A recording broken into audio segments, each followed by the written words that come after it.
Hello, for this opportunity, I would like to present the result from the project of developing value chain linkage to improve smallholder cassava production system in Indonesia. This project is a research collaboration between University of Brawijaya, the Indonesian Legume and Tuber Crops Research Institute, SIAT, ASIAR, and the University of Queensland. The main topic for this discussion is the impact pathways to sustainability of smallholder cassava farming in East Nusa Tenggara province of Indonesia. The outline will be introduction, followed by the results of the adoption, and then impact survey and sustainability, and the last will be the conclusion from the whole study. These are the project timeline in which the project started in 2016, starting with a scoping study to understand the smallholder cassava farming in the East Nusa Tenggara province of Indonesia. In 2017, we held a household survey to do the value chain survey on smallholder cassava farming, and then followed by the adoption study in the 2018. The adoption study, it's focus on the adoption of technologies, including variety, cropping system, and fertilizer recommendation to smallholder cassava farming in the East Nusa Tenggara province of Indonesia.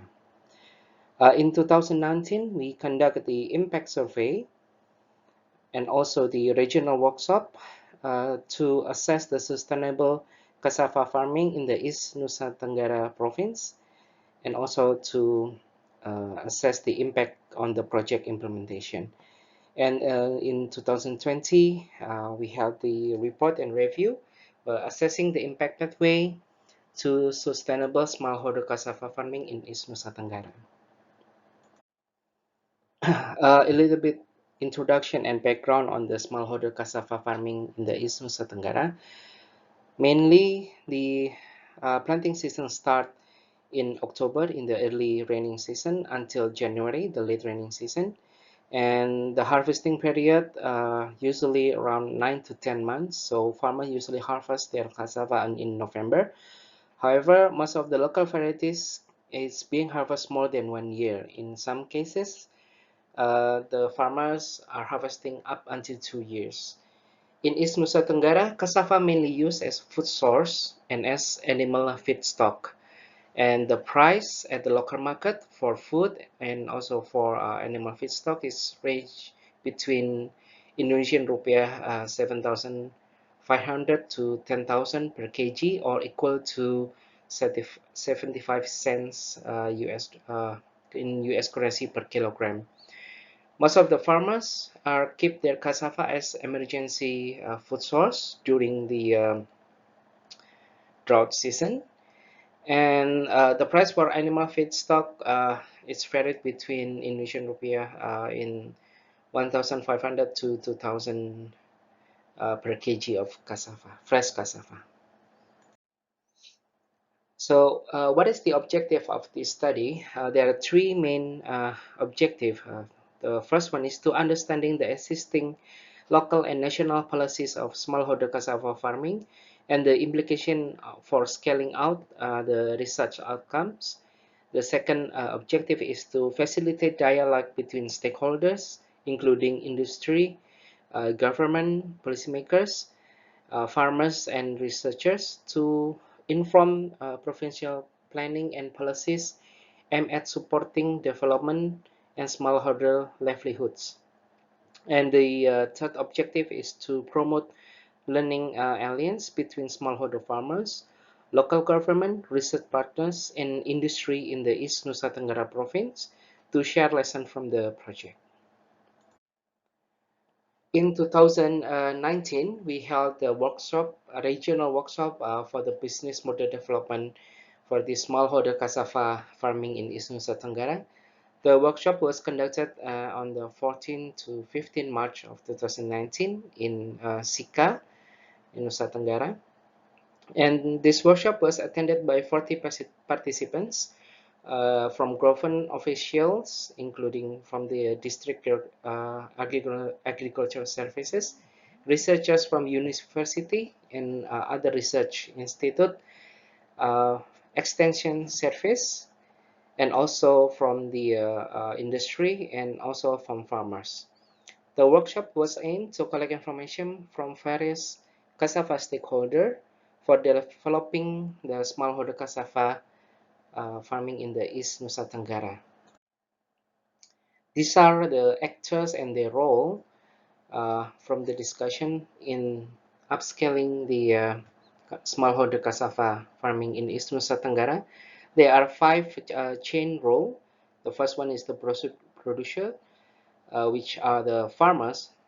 And what is the present condition that farmers are already familiar with the technique or the agronomy of the cassava, but they still use a very low technology implementation, such as use the local variety, and then there is no fertilizer applied in their farm.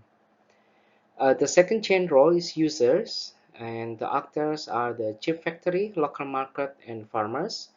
And the present condition is farmers use their cassava only for their food source for diet, and sold a relatively small amount to the market. But also there are small chip factories that willing to buy a huge amount of cassava in the long term. The third chain role is the policymakers, which are the actor is the local government, in this case the Sika Regency government. And the present condition is that there is no regulation for or priority for cassava farming in East Nusa Tenggara. And thus the agriculture field extension officer have a very little experience for upscaling the smallholder cassava, so they have very limited resources on that. And the fourth chain actor is the researcher, uh, which are the Institute Agriculture of Technology, the local university, and also the Indonesian Legume and Tuber Crops Research Institute. What is the present condition is that there is a very limited research on cassava production and utilization in the East Nusa Tenggara province. The last one, the last chain role is the supporting production providers. Unfortunately, there are no actors in East Nusa Tenggara that contribute to the smallholder cassava actors, because the fertilizers and the seeds are being distributed locally, and especially for the fertilizers, they are being regulated by the government, because the only fertilizer available is the subsidized fertilizer from the government. We're using the SWOT analysis to elaborate what is the strengths, weakness, opportunity, and the threat in regards to the upscaling smallholder cassava farmers in the East Nusa Tenggara. What is the strength? We analyze there are two strengths. The first one is the availability of land. There are very large area available for upscaling the cassava farming in East Nusa Tenggara, and also the farmers are already used to plant cassava. So these are the two strengths that we thought that will be contribute to upscaling the cassava farming in East Nusa Tenggara. And what is the weakness? There are four weaknesses that being analyzed. The first one is there are no market at the moment. If farmers decide to plant more cassava, they afraid that there is no market for their cassava in the harvesting season. And then the second weakness or limitation is that farmer practice the traditional technology, very limited technology in terms of variety or the fertilizers. And the third one is farmer use the very low yield from the local varieties. Uh, and the fourth weakness is there are no supporting production, either by the government or the private sector. And what is the opportunity is that the demand for cassava product is high at the moment because there are several private sectors that right now looking to at the opportunity to upscale the cassava farming in the East Nusa Tenggara.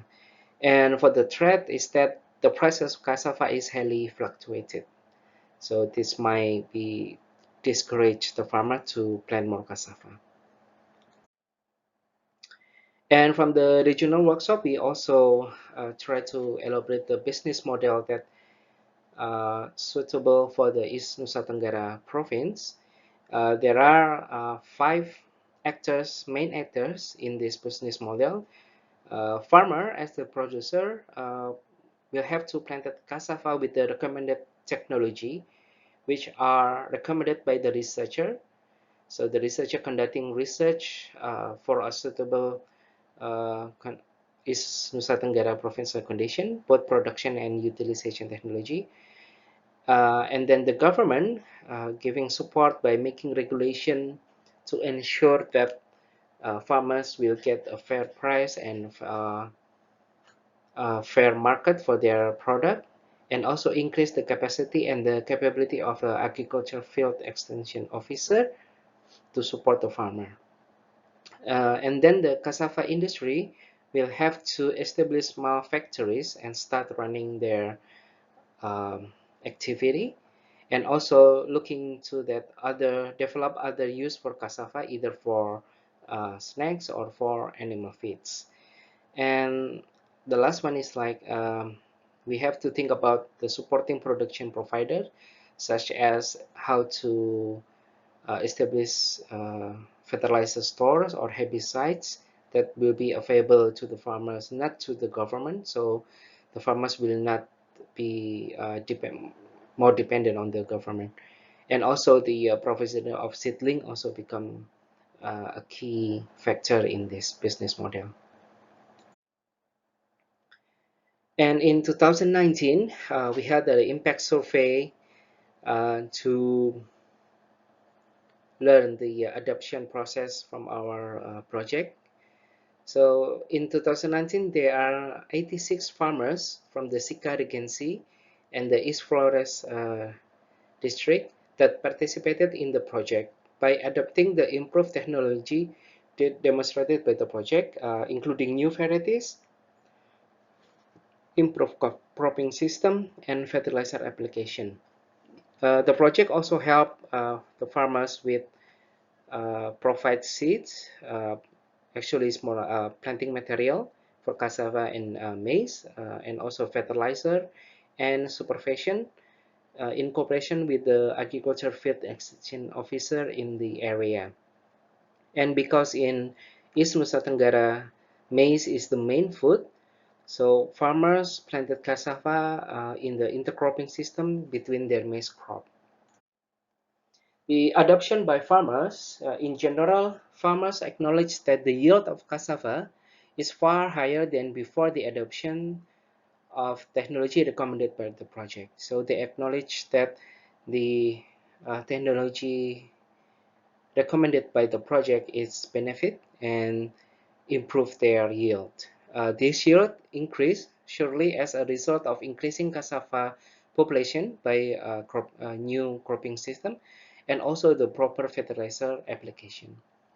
In the past, farmers in East Nusa Tenggara planted about 2,500 to 4,000 plant per hectare. Now they plant cassava at 7,500 to 10,000 plant per hectare. These are the list of the farmers that joined in the project. So here we can see this is in the district of Sika, and then we have Wolohurer. Farmers live in Wolohurer, in Takap Langir, and Langir. Most of the farmers are planting their cassava in area about a quarter of hectares, and then they have the yield of the cassava ranging from 27 to 40 tons per hectare. So continue. And these are the list of farmers in the East Flores district. Uh, Unfortunately, due to the COVID-19 pandemic, we cannot get more data from the farmers that harvesting their cassava in April to June because of the COVID-19 pandemic. So we don't have the data at the moment. But what we have here in the East Forest district, we can see that the cassava yield is improved than before. And in 2019, we also conducted a impact survey to investigate the impact of the project on the cassava farming behavior both in Nusa Tenggara and North Sumatra. In East Nusa Tenggara, we have 25 adopter farmers in Sika and 13 adoptive farmers in East Flores, which in the Baru sub-district. And also there are non-adoptive farmers that being interviewed in the impact survey, 5 in Sika and 4 in Baru or East Flores Regency. The sample selection based on the adopter farmers are farmers that involved in the project since 2017 in Sika and since 2018 in Baru. The non-adopter farmers are the relative and or neighbor of the adopter farmers that want to follow the recommendation from the project, which are the cropping system, the new variety, and the fertilizer recommendation. So what is the key issue in this impact survey? There are 5 key issues that we want to look at. The first one is how is the level involvement of farmers in the project from 2017 to 2019? The second one is how is the farmer perception of the new varieties introduced by the project? Which are the preferred varieties, the distribution of the new varieties, and did the new varieties improve the income or profit and food security? The third issue is how is the farmer reaction to the fertilizer recommendation or trial from the project? What is the suitable fertilizer type and the amount for the farmer needs? Will the farmer continue to use fertilizer in their field? The fourth key issue is that is there any changes in the way of profitability of cassava farmers? And the last one, the fifth issue is what is the main challenge to improve the cassava farming? So for the first issue from the impact survey, in Sika there are 25 farmers involved in the impact survey, 20 farmers involved since 2017, and 5 farmers followed in 2018 after visiting the participant fields. In Boru, there are 13 farmers involved in the project since 2018. All the farmers that involved in the project willing to continue applying the knowledge from the project. The positive impact from the project are first, improvement on the agronomic practices, including better intercropping system for maize and cassava, fertilizer application, and the new cassava varieties. The second positive impact is that there has been built the linkage between farmers, agriculture field extension officers, trader, and cassava-based industry, either for tapioca starch factory and the animal feedstock factory. And the third positive impact is the improvement on the yield of cassava and the possible market to sell cassava, not only in the traditional market. For the second issue, the finding is that farmer attending the field day in 2017 in Sika and 2018 in Boru were given choice of new varieties that they want to plant in their field. Most of the farmers in Sika and Boru, around 78%, chose the Malang 4 variety and the Gajah variety, while the rest, the 22% of the farmers choose the Gajah and Faroka variety. Overall, farmers are pleased with the result of the new varieties they have tested, the Malang 4, the Gajah, and Faroka. The yield of the new varieties is higher than the local varieties, and the maturity age is relatively young, 9 to uh, 10 months, compared to the local varieties, which are 12 to 14 months. Farmer in Sika mostly use the planting material for the infill, and only about 20% of the farmers plan to, only about 20% of the farmers in Sika willing to share the planting material to their friends or neighbors, mainly due to the shortage of the planting material for the next planting season. While in Boru, most of the farmers will use the planting material for their own field, so they don't have any plan to share the planting material because they want to upscale the cassava farming for the next planting season in their own field.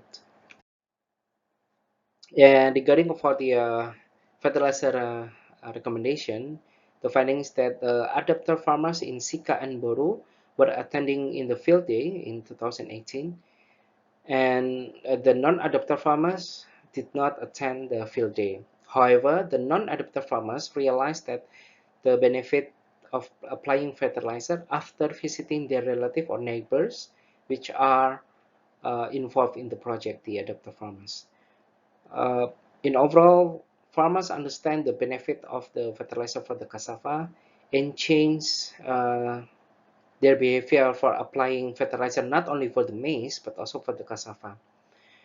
After the completion of the project, 70% of farmers in Sika are willing to continue buying fertilizer, which are the subsidized fertilizer, with the help from the agriculture extension officer to arrange the fertilizer fund for the farmers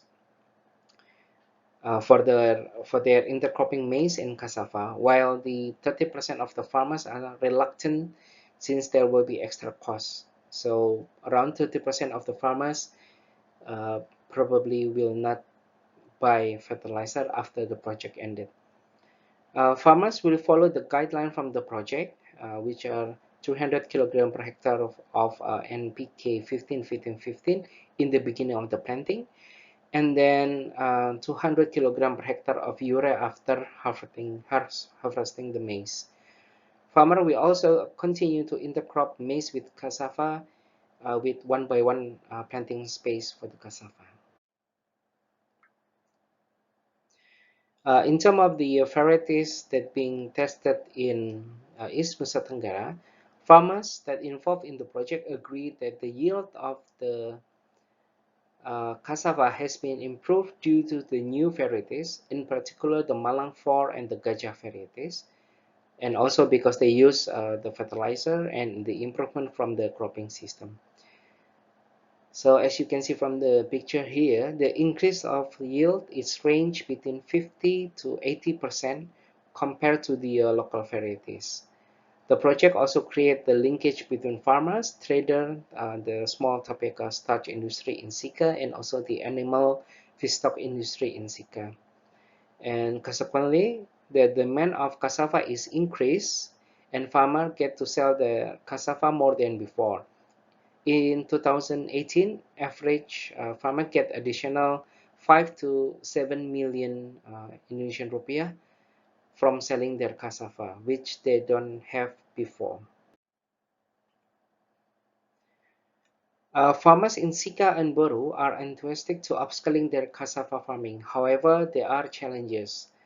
The first is that the availability of planting material, the new variety, the Malang 4, the Gajah, and the Faroka variety is limited only from the project. Thus, farmers are hoping from the local government to support the increase the planting material for the farmers.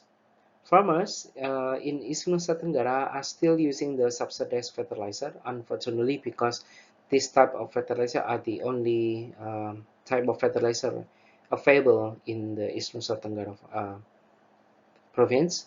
Thus, it will need cooperation between farmers group and the agriculture field extension officer to formulate the fertilizer plan for farmers if they want to upscale the cassava farming. And the third challenge is that it will need the commitment between the farmers, the industry, in terms of price and the time of harvesting of cassava. Particularly in East Nusa Tenggara, this will be an issue because in East Nusa Tenggara, they only start planting cassava in the early raining season, usually between October until late January. And then after that, because they only have around 4 months of rainy season, so if the time of the harvesting for cassava is not matched between the farmers and the industry, there will be a problem because farmer will need to start planting cassava and maize in January. So there will be need an agreement between the farmers, trader, and also the industry to start buying the cassava at least between January and February is the limit of the buying cassava. So who in the value chain could capture the benefit? The regular government will get the benefit from the farmers by improving their farmer income and consequently improving the agriculture sector in the region. The farmers will get benefit from the new technology, which are the new varieties, fertilizer application, farming system technologies to improve the cassava productivity. The trader and the we get the opportunities for buying uh, cassava from the farmers to be sold from to the industry, and there will be opportunities for animal feedstock factory to upscaling their production once the cassava farming in Sika and in the East Flores are developed. So is it not sustainable without the project? The local government, the agricultural extension field officer, and the industry, the private sector, should develop collaboration to help farmers in developing the smallholder cassava farming to upscaling their cassava production at the moment. So the project concluded that the government should more active to take a supporting role, especially in providing the planting material for the desired cassava variety and the technology recommended by the project, which are the fertilizer and the cropping system. And what is the condition right now is that both the Sika and the East Flores chief region of the district are agreed to support the upscaling cassava farming by two things. One is that will the local government will develop a project to upscaling the cassava farming, especially in the East Flores district, and the local government will also improve the access of agricultural production input, which are the fertilizers and the tractors in Sika. And there will be the conclusion from our project, and thank you for your attention.